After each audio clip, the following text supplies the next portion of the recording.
Ramakrishna mission Sevashram Silchar প্রতিষ্ঠিত হয়েছিল 1924 সালে এবং সেবাশ্রমের ছাত্রাবাস চালু হয়েছিল 1938 সালে।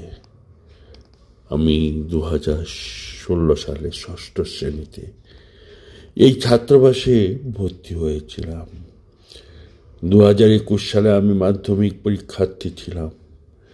এই দীর্ঘ 5 বছর ছাত্রাবাসে থাকার অভিজ্ঞতা অতি সরলভাবে স্মরণ করার চেষ্টা করছি।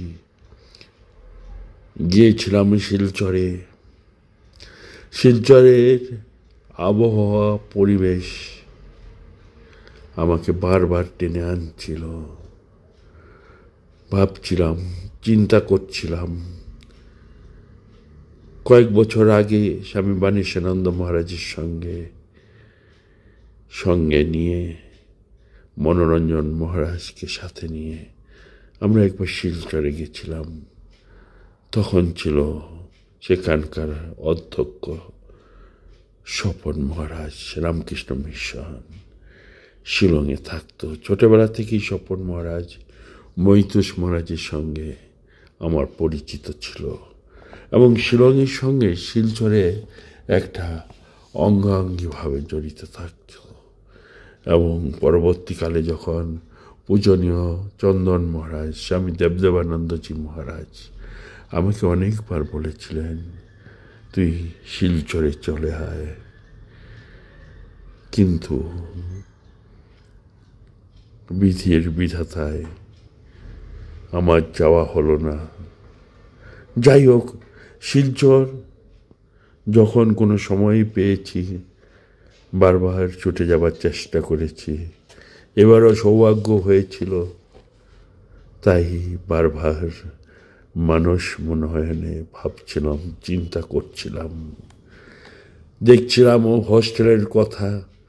তাই হোস্টেলের একটি ছেলের ভাষায়, নামটি বিদ্যাধন চাকমা, তারই কথায় কিছু অভিজ্ঞতার কথা তুলে ধরছি আপনাদের কাছে। মিশনের ছাত্রাবাসে থাকার যে সৌভাগ্য হয়েছিল তা আমার জীবনে একটি মহৎ প্রাপ্তি। এখানে আমি আমার জীবনে একটি আদর্শ মানুষ হওয়ার প্রেরণা লাভ করেছিলাম। মিশনের ছাত্রাবাসে থাকার সুবিধার্থে আমি বিভিন্ন সময়ে বিভিন্ন নিয়মাবলীর সম্মুখীন হয়েছি।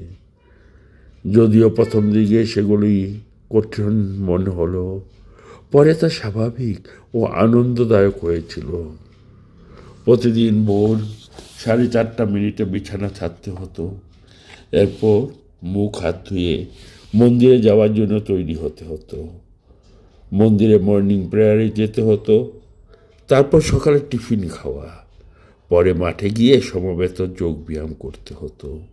এরপর নিজ নিজ দায়িত্ব অনুযায়ী স্টাডি রুম, থাকার ঘর, বারান্দা ইত্যাদি ক্লিনিং ওয়ার্ক করতে হতো। সকাল 6টা থেকে 8:45 পর্যন্ত পড়াশোনা, তারপর স্নান ও আহার আনতে সারিবদ্ধভাবে স্কুলের উদ্দেশ্যে রওনা হতাম। বিকালবেলা আশ্রমের মাঠে বিভিন্ন ধরনের খেলাধুলায় অংশ নিতাম, বিশেষ করে ফুটবল খেলায়। এরপর সন্ধ্যাবেলায় সঠিক সময়ে সব ছাত্র সারিবদ্ধভাবে মন্দিরে গিয়ে প্রার্থনায় সামিল হতাম। নাট মন্দিরে অগণিত ভক্তও থাকতেন। প্রার্থনা শেষে আমরা সারিবদ্ধভাবে যুগ অবতার শ্রী শ্রী রামকৃষ্ণ দেব, যুগজননী শ্রী শ্রী মা সারদা দেবী ও লোকগুরু যোগ আচার্য স্বামীজিকে প্রণাম জানাতাম, আন্তরিক প্রার্থনা জানাতাম আমরা যেন সমাজে চরিত্রবান মানুষ রূপে হয়ে উঠতে পারি। মন্দির থেকে ফিরে এসে পড়াই ঘরে গিয়ে পড়াশোনা করতাম। রাতের খাওয়া দাওয়ার সময় ছিল 8:45। আমাদের ছাত্রাবাসে 10-12 জন কোচিং শিক্ষক আছেন। তারাও সকাল ও সন্ধ্যায় এসে আমাদের আন্তরিকতার সঙ্গে পড়াশোনায় সাহায্য করতেন। অভিজ্ঞ স্যারেদের কাছে আমরা ঋণী, আমরা কৃতজ্ঞ। রাতে খাওয়া দাওয়ার পর আমরা সব ছাত্র স্টাডি রুমে সমবেত হতাম। এই সময় ছাত্রাবাসের ইনচার্জ মহারাজ স্বামী বৈকুণ্ঠানন্দ মহারাজ স্পিরিচুয়াল হেরিটেজের ক্লাস নিতেন। বিভিন্ন দিন ভিন্ন ভিন্ন বিষয় নিয়ে আলোচনা করতেন।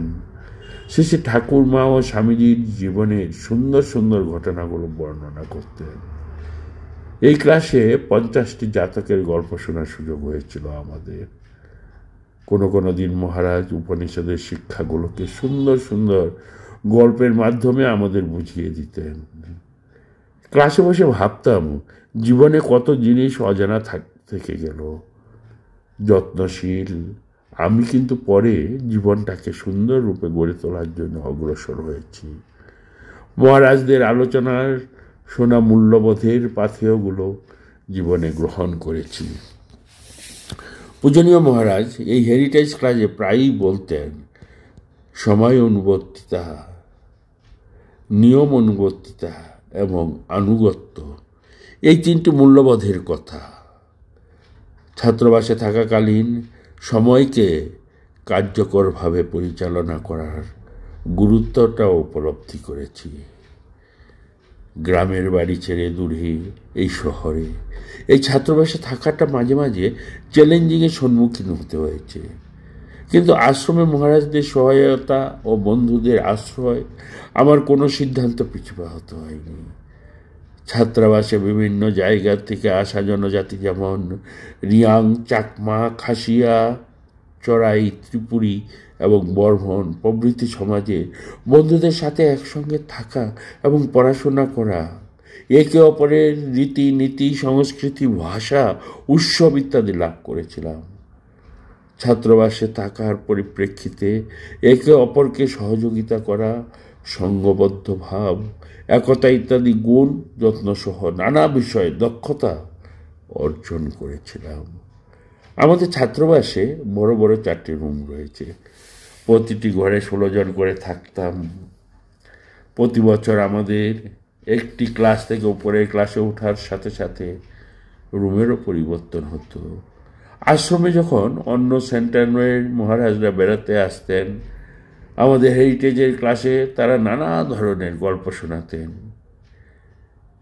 সেই সব মূল্যবোধের শিক্ষা থেকে আমি আমার জীবনকে সুন্দর করে গড়ে তোলার পাথেয় পেয়েছি। মনে পড়ে 15 আগস্টের দিন পতাকা উত্তোলন, মহারাজদের বলা স্বাধীনতা লাভের ইতিহাসের সুন্দর সুন্দর গল্প কথা, ধনধান্যে পুষ্প ভরা, ওঠো গো ভারত লক্ষ্মী প্রভৃতি গান যখন ছাত্ররা সমবেতভাবে গাইত তখন চোখে জল এসে যেত। মনে পড়ে মাধ্যমিক পরীক্ষা শেষের দিন, ফেয়ারওয়েল উৎসব সন্ধ্যাটির কথা। দিনটি একটি বিশেষ স্মরণীয় দিন।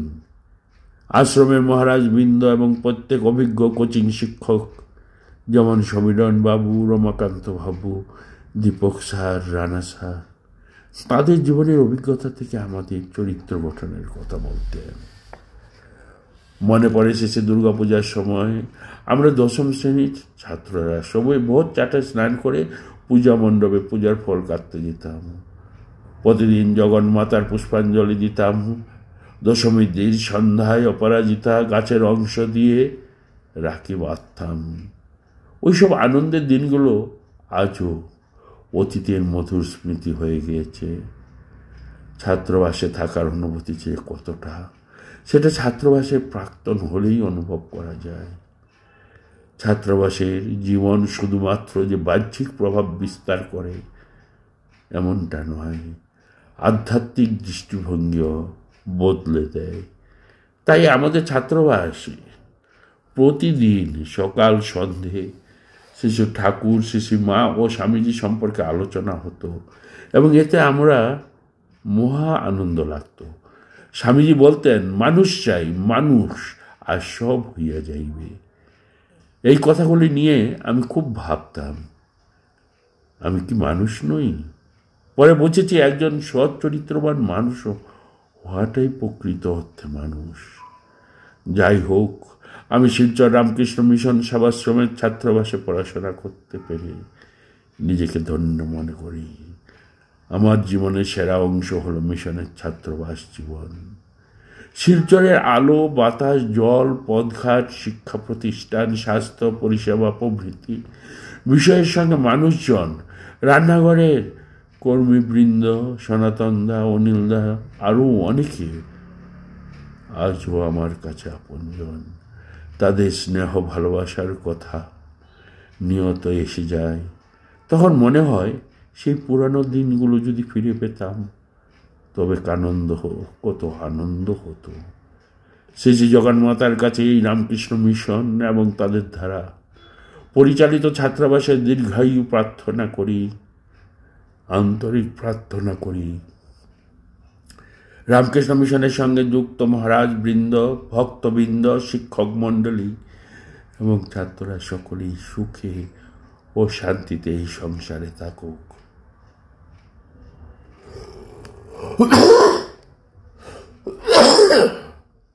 সর্বে সুখীন ভবন্তু, সর্বে সন্তু নিরাময়া।